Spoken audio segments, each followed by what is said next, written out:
Hello buddy, it's Wyvern here with another bit of Total War Warhammer 2 quick match gameplay.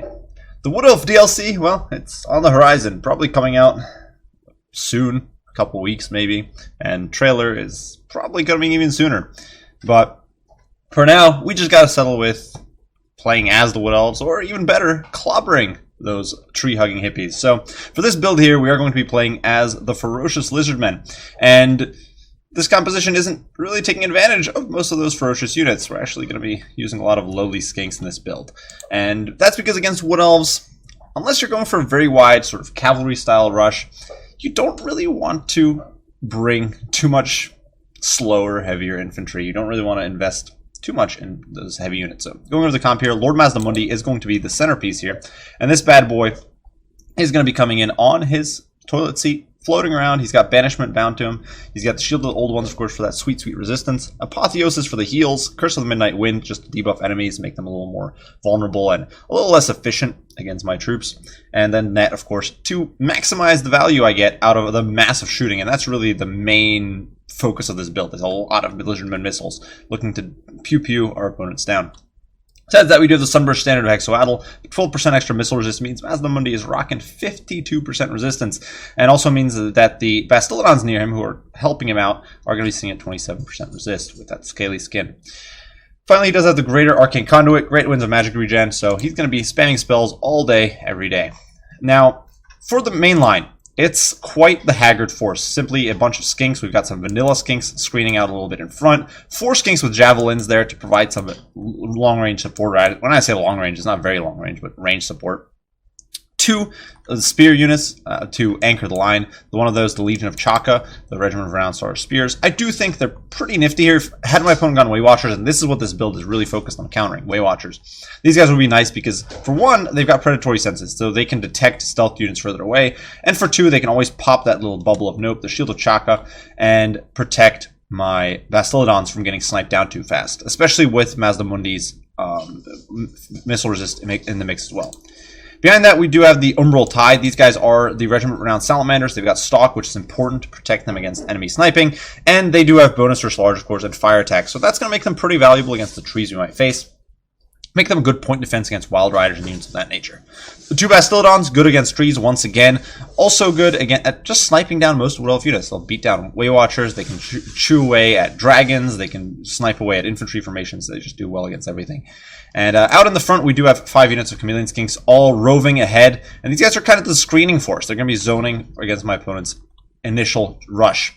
Now for my opponent, he's gone for a full-blown shock assault, and when I say shock, I'm not sure it's that shock heavy. We don't have Wild Riders or anything, but definitely a tree rush. We've got Durthu striding to war here alongside a bunch of his mini-me's, and he of course does have the Sword of Daith. That armor debuff is going to be a problem. It could help the Dryads especially perform much, much better than they normally would, as well as doing damage. Lamentation of Despair, of course, very powerful against single entities. Could do some damage against Mazdamundi or the Bastillodons if he gets that close. Foe Seeker, Transformation of Kadon for those annoying Manticore summons, Flock of Doom as a backup spell, and then Wild Heart for its magic. Alongside Durthu, we do have the Branch Wraith, who is striding to war alongside him, and this crazy lady of the woods is coming in with Foe Seeker. She's got Shield of Thorns for the physical resist, and then she does have Earthblood. And the little effect you can see spazzing out there is from the Firebark Elders, who are providing that constant fire resist aura around them, and as you can see here, it undoes Durthu's fire weakness that he's got as a tree spirit. So that's definitely nifty, definitely a clever decision for my opponent. It's going to make it much harder for me to focus down Durthu, and more importantly, it's going to make these guys are going to be very hard for me to kill. I don't really have great units to kill them. Of course, the Chameleon Skinks are not AP, and so these guys, with their combined 35% missile resist between physical and missile resist, are almost invulnerable. The fire damage is on the Bastillodons and the Salamanders means they're going to do just about nothing. Besides that, though, we do have some Eternal Guard here screening from the front, some Dryads behind that. The Wardens of Cithral, who are already getting picked away at, and of course that stealth doesn't hold very well with the Saurus revealing them. As you can see there, the Firebark Elders just soak that fire damage like a champ, just stands up, picks himself off the ground like nothing.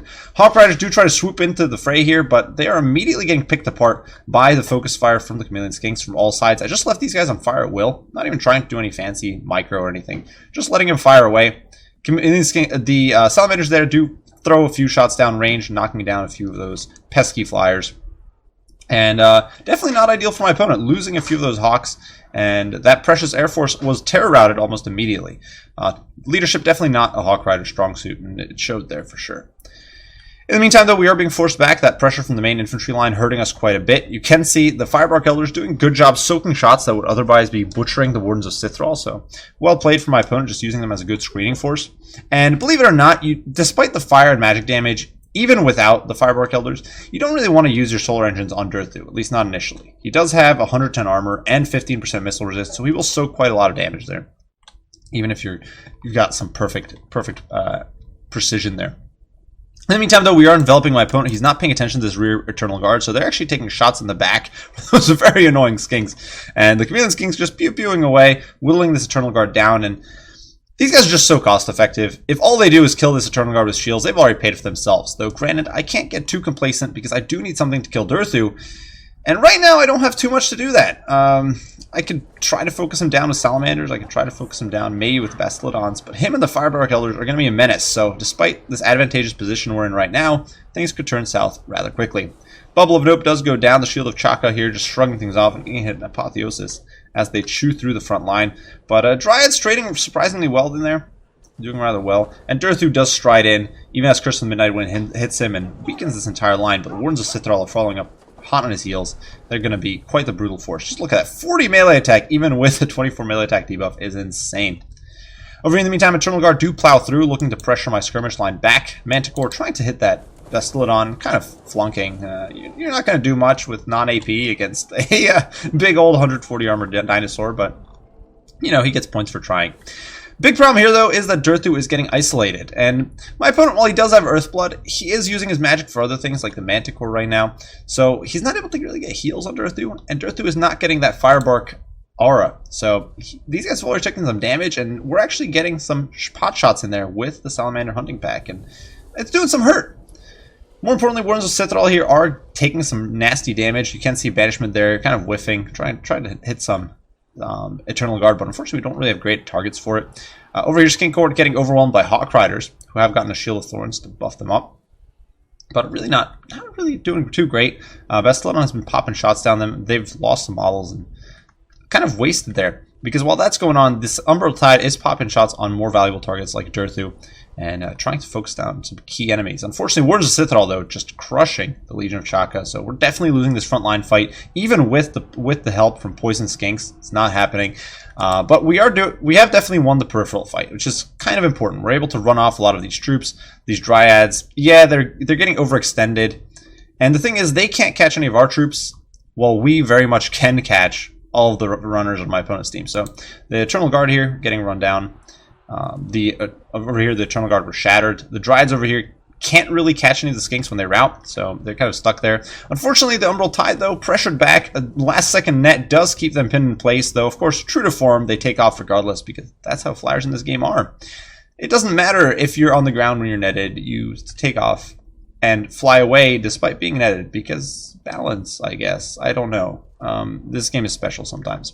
But yeah, Hawk Riders take off and fly away because nets don't matter, and the Umbral Tide is routed. That said, Bastillodon still has a good chunk of ammo left, doing quite a bit of damage. And over here you can see the Skinkord moving to flank from behind on the Wardens of Sithral. And these guys, while they are anti-large and they are AP and they do have silver shields, those silver shields won't matter when you're getting shot with javelins in the back. And that 40 armor is meaningless against those high-precision Skink missiles. And they are suffering rather badly. Going to get whittled down here.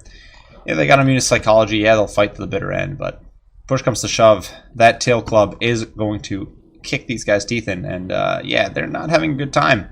Poisoned, crippled, and overrun by a tide of angry little ankle biters. So we do rout those elves from the field. You can see over here we are throwing some fireballs downrange against the Hawk Riders. The Bastillodon there popping some shots. Unfortunately, the Umbral Tide is beyond saving, so they're going to get run off. But the Hawk Riders have suffered badly. The constant fire from the Chameleon Skinks whittling them down. My opponent not really healing them. Doesn't really have the resources to do so. And this close to the map edge, they are going to start routing off, and that's a problem. The attrition is definitely starting to add up, and the Hawk Riders are struggling to stay in play, I should say. Bastillodon over here being pursued by a very angry tree man. Durthu just having none of it. but can't really pin me in place. And we're going to start feeding the ammo-less chameleon skinks into the fray here, just blocking my opponent from pursuing. And rather than letting the firebark elders catch us, we're just going to kite back and start winning these peripheral fights. And you can see that unfolding. We've got our Star Spears just sitting around over here, covering some vigor. Over here we got the Bastillodon running into the Dryads. I don't want to waste its ammo shooting into them when I could easily beat them down in melee, so that's what we're going to do. Over here, a little bit of a scary situation as Mazdamundi gets swarmed by Hawk Riders with Durthu fast approaching.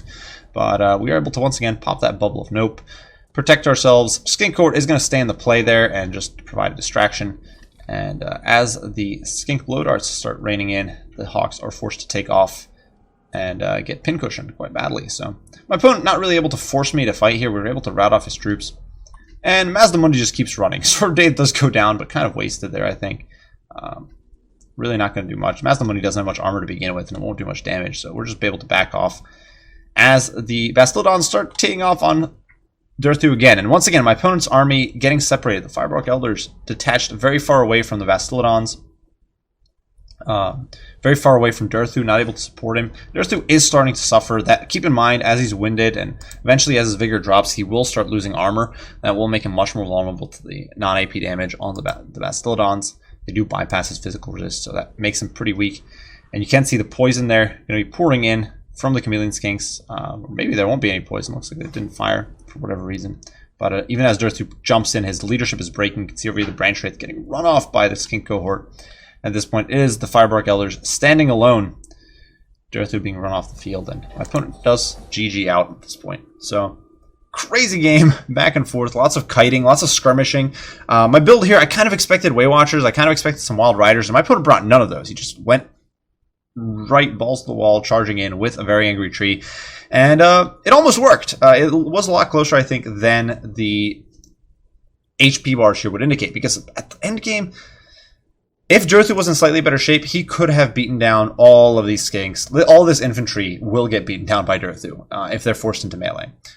Even the Bastillodons will suck against Durthu. So, and of course, Mazdamundi with no mount is not going to do well. So, the match I think was a lot closer than the score here would indicate. Obviously, the attrition was just brutal. The Firebark Elders stuck in the fight to the bitter end. But ultimately, kind of showing the weakness of the tree men. Yeah, they're resistant. Yeah, they're nigh indestructible. But when push comes to shove, they're not able to do the heavy. They're not able to do the damage. They're not really able to pressure any backlines. I just kite away with some skanks, stall them with some trash infantry, and they're not able to make the decisive plays there. So, I'm not a huge fan of this unit here. I know a lot of people. It is a clever play to protect, say, Durthu and to protect the Branch Wraith, but I think when push comes to shove, you're better off just bringing in Wild Riders or something, or Way Watchers. But for that cost. But besides that, I was pretty pleasantly surprised with this build. I do think if my opponent had gone for an alternate build, like say Wild Rider play or Way Watchers, this would have actually been a stronger comp against that than against this one. But at the same time, I do think this is more vulnerable to fast rushes. And if this was a more aggressive rush with, say, Wild Riders in the mix, this might not have held as well. I suspect the Skinks would have fallen apart much more easily. But regardless, well played to Paulie here. Hopefully you guys did enjoy this video. As usual, leave your thoughts, opinions, comments, and critiques down below. Definitely excited to see what news we're going to be getting in the coming days in regards to the DLC. So hopefully we'll have plenty of material to discuss there. As usual, thank you all for watching, and we'll see you all in the next one. Bye for now.